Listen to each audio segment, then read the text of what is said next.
So guys, আমার সঙ্গে আজকে এমন একটা ঘটনা ঘটছে যেটা আমি কখনো কল্পনাও করতে পারিনি গাইস। আমার এত স্বপ্ন, আশা, কল্পনা, মানে যেটা আপনাদের সঙ্গে শেয়ার না করলে নয়। আর আপনারাই তো আমাদের ভালোবাসার মানুষ, আপনাদের সঙ্গে সব কিছু শেয়ার করলে এটা আমারও ভালো লাগে, আশা করি আপনাদের কাছেও ভালো লাগবে। আসলে আমাদের ভিডিওটা যারা নিয়মিত দেখেন তাদেরকে আমরা অনেক আগে একটা ভিডিও বলছিলাম যে খুব শীঘ্রই লং একটা ভিডিও নিয়ে আসছি, যেটা আপনাদের কাছে খুবই ভালো লাগবে। আজকের এই ভিডিওতে আনন্দ, ভয়, আতঙ্ক সব কিছুই আজকে এই ভিডিওর ভিতরে আছে। আপনারা সবাই সাথে থাকুন এবং দেখতে থাকুন গাইস আজকে আমাদের সঙ্গে কি কি ঘটেছে।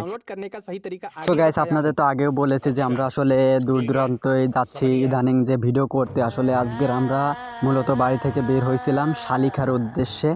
শালিখায় গিয়ে যে আমাদের সঙ্গে এমন মর্মান্তিক একটা ঘটনা ঘটে যাবে আমরা কখনো কল্পনাও করতে পারিনি গাইস। তো বেশিক্ষণ অপেক্ষা করাবো না, আসলে মেন কথায় আসি গাইস।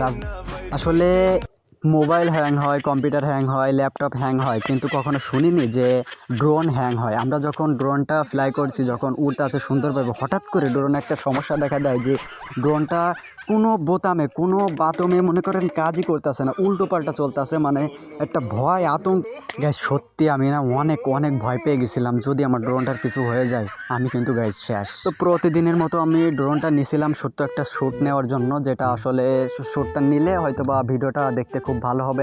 আমরা যথেষ্ট পরিমাণ চেষ্টা করি আপনাদের সুন্দর এবং ভালো ভিডিও দেখার জন্য, কিন্তু আজকে এমন একটা ভিডিও, এমন একটা ফুটেজ দেখার জন্য আমরা কখনোই প্রস্তুত ছিলাম না। সত্যি গাইস, অনেক ভয় পাইছি আমরা।